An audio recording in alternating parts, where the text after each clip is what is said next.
ॐ भूर्भुवः स्वः तत्सवितुर्वरेण्यं भर्गो देवस्य धीमहि धियो यो नः प्रचोदयात्। ॐ शान्ति शान्ति शान्तिः। नमस्ते मेरे प्यारे दोस्तों, my dear friends. This is the second video on the life story and teachings of Annamalai Swami, a direct disciple or devotee of Bhagwan Sri Ramana Maharishi. So I start the second video when Annamalai Swami says, when I asked Bhagwan if I should continue with them, he replied, you need not do any of these pujas anymore. If you practice self-inquiry, that alone will be enough. My duties as an attendant were fairly simple, and I soon learned what to do. When devotees brought offerings, I had to return some of them as prasad. I also had to ensure that the men sat on one side of the hall and the women on the other. When Bhagwan went out, one attendant would go with him, while the other stayed behind to clean the hall. We had to keep the clothes that were on his sofa clean. We had to wash his clothes in the early morning. We have to hear water from his bath and if he for his bath, and if he went for any walks during the day, one of us would always accompany him. Bhagwan's clothes consisting of kaupins and dhotis. For most of the time he only ever wore a kaupina, a strip of cloth which covers the genitals and the center of the buttocks. It was held in place by another strip of cloth which was tied around his waist. Occasionally, when it was cold, he would wrap a dhoti around himself. Dhotis are strips of cloth which are usually worn like skirts. Bhagwan preferred to tie his in such a way that it extended from his armpits to his thighs. When he arrived in Tiruvannamalai in 1896, Bhagwan threw away all his personal possessions, including his clothes. He never wore normal clothes again. Bhagwan would usually go for a short walk about 3 times a day. Sometimes he would go to Palakotu, an area adjacent to his Ramanashramam where some of his devotees lived, and sometimes he would walk on the lower slopes of say Arunachala. He had stopped going for Giri Pradakshina in 1926, but he still occasionally went for a long walk. Walking around a person or an object in a clockwise direction as an act of veneration or worship is called pradakshina. Giri means hill or mountain. In this context, Giri Pradakshina means walking around the mountain of Arunachala. There is an 8-mile road around the base of the mountain. Thousands of devotees regularly use this route to perform Giri Pradakshina. I remember going with him twice to the Samudram Lake, which is about a mile to the southwest of the ashram. We went once when it overflowed and once when the nearby pumping station was opened. I also once accompanied him to the forest near cut to Shiva ashram about 2 miles from the ashram. On that occasion, Ganpati Muni came with us because Bhagwan wanted to show him a special tree which grew there. For that particular trip, we slipped out of the ashram while everyone was having his after lunch sleep. If we had been spotted, everyone in the ashram would have tried to come with us. Bhagwan always enjoyed his walk. He used to say that if he did not walk on the hill at least once a day, his legs would get stiff and painful. Bhagwan only slept about 4 to 5 hours every day. This meant long working hours for the attendants because one of us had to be on duty all the time he was awake. He never slept after lunch, whereas most of his devotees did. Bhagwan would often utilize this quiet time of the day to feed all the ashram's animals or to tour the ashram in order to inspect any building work that were in progress. Bhagwan would generally go to sleep at about 10 p.m., but he would usually wake up at about 1 a.m. and go out to urinate. When he returned, he would often sit for half an hour or an hour before going back to sleep again. Then, sometimes between 3 and 4 a.m., he would wake up and go to the kitchen to cut vegetables. These nighttime toilets trips became something of a ritual for both Bhagwan and the attendants. When he woke up, the attendant had to take Bhagwan's kamandalu, fill it with hot water and give it to him. The water was heated on a Kumuti charcoal brazier, which was always kept by the side of Bhagwan's couch. The attendant then had to give Bhagwan his stick and his torch, hold the door open for him and follow him out. In the night, Bhagwan usually went to a place where Muruganar's Samadhi, grave and shrine is now located because we had no proper toilet in those days. When he returned, the attendant had to clean Bhagwan's feet with a cloth. Bhagwan would never wake his attendants up. It was their duty to be awake and ready at 1 a.m. One morning I failed to wake up because I had had a dream in which I woke up at 1 a.m. and performed all the duties I have just described. At the end of my dream, I went back to sleep satisfied that I had done my work. I was woken up sometime later by Bhagwan returning alone to the hill.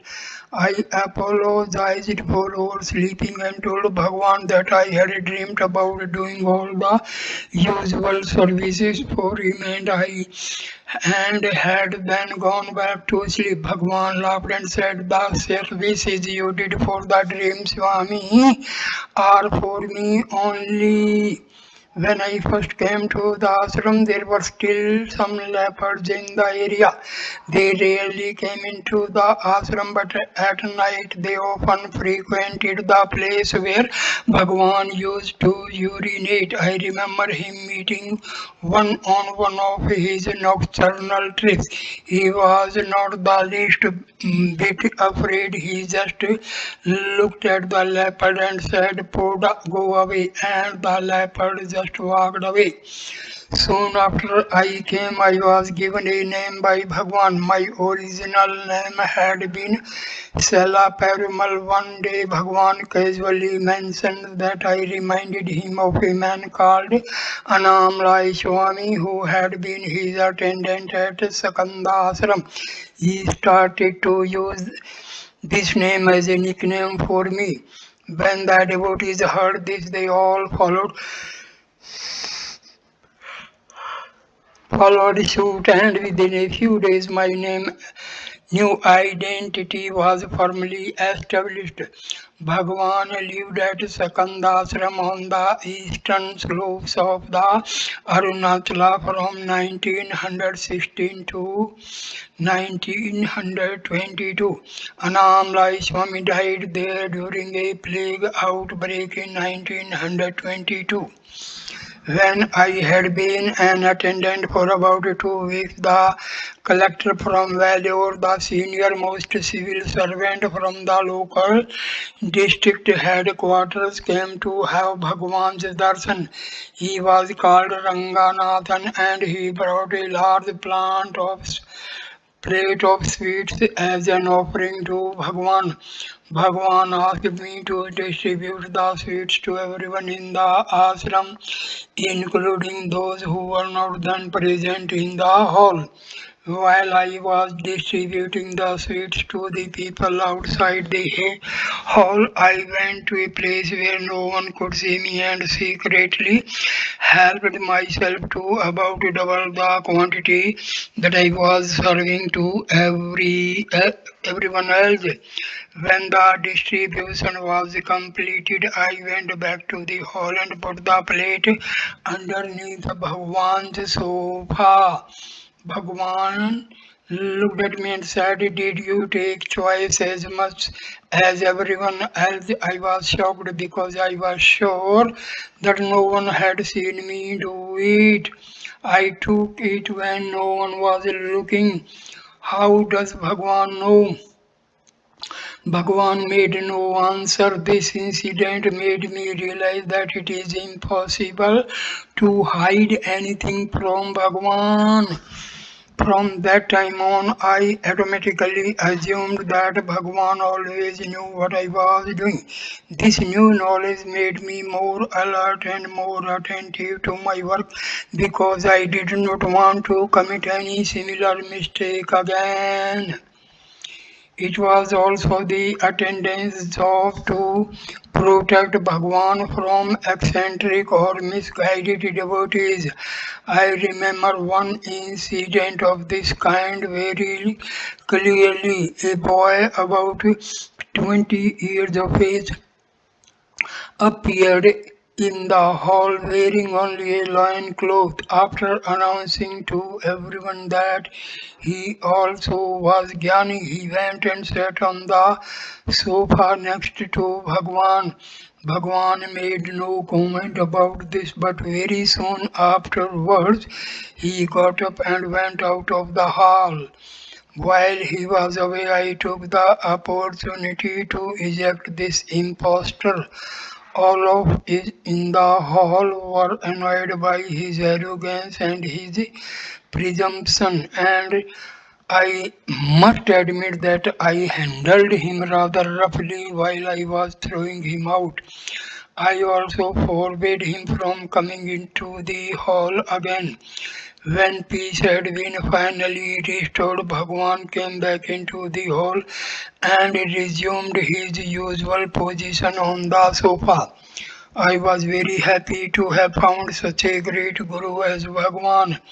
As soon as I saw him, I felt that I was looking at God Himself. However, initially I was not very impressed either by the ashram or by the devotees who had gathered around him. The management seemed to be very autocratic, and most of the devotees did not seem to have much interest in the spiritual life. So far as I could see, they were primarily interested in gossiping. These early impressions disturbed me. I thought to myself, Bhagwan is very great, but if I live in the company of these people, I may lose the devotion that I already have. I came to the conclusion that it would not be spiritually beneficial for me to associate with people who did not seem to have much devotion. I now know that this was a very arrogant attitude, but those who were very true feelings at the time. These thoughts disturbed me so much that for 3 or 4 nights I was unable to sleep. I finally came to the conclusion that I would keep Bhagwan as my guru but live somewhere else. I remember thinking I will go and do meditation on the self somewhere else without having the distracting friendship of any human beings. I will go to any unknown place and meditate on God. I will go for Viksha beg for food and lead a solitary life. About 3 weeks after I first came to the ashram, I left to take up my new life. I told no one, not even Bhagwan, about my decision. I left at 1 a.m. on a full moon night and started to walk towards town. I went straight through the town, past Ishaniyamat, a monastic institution on the northeast side of the Tiruvannamalai and started walking towards Polur. I had no particular destination in mind. I just wanted to get away from the ashram. I spent the whole night walking and reached Polur 20 miles north of Tiruvannamalai just after dawn. The walk had made me very hungry, so I decided to go for Bhiksha in the town. It was not a great success. I begged about 500 different houses, but no one gave me any food. One man told me that I should go back to Tiruvannamalai, while another man who was serving a meal, when I approached him, shouted at me, telling me to go away. Eventually, I gave up and walked to the outskirts of the town. I found a well in a field and spent about half an hour standing in it with the water up to my neck, hoping that the coldness of the water would take my hunger points pains away. It did not work. Then I made my way to the Samadhi shrine of Vithoba and sat there for a while. Vithoba was an eccentric saint, rather like Seshadri Swami, who lived in Polur in the first decade of this century. He died a few years before Annamalai Swami went there. I finally got something to eat when an old lady came to do puja. She looked at me and said, "It seems as if you are very hungry. Your eyes are starting to sink into your face. Don't have much myself, but I can give you some ragi, millet, gruel." As she was saying this, she gave me about 1.5 tumblers of the ragi gruel to drink. It did not do much for my hunger pangs, but I was still very happy to receive it. The long walk and the lack of food had made me very tired. As I sat there, I began to question the wisdom of living Bhagwan. It was clear that things had not turned out in the way that I had expected. This indicated to me that the decision might not have been correct. I formulated a plan that I thought would test whether my decision had been correct or not. I took a large handful of flowers, placed them on the samadhi of Vithoba, and started to remove them two at a time. I had decided in advance that if there were an odd number of flowers, I would return to Bhagwan. If there were an even number, I would carry on with my original plan. When the result indicated that I should go back to Bhagwan, I immediately accepted the decision and started walking towards Tiruvannamalai. Once I had accepted that my prarabdha destiny was to stay with Bhagwan, my luck began to change. As I was walking into town, a hotel owner invited me into his hotel and gave me a free meal and some money.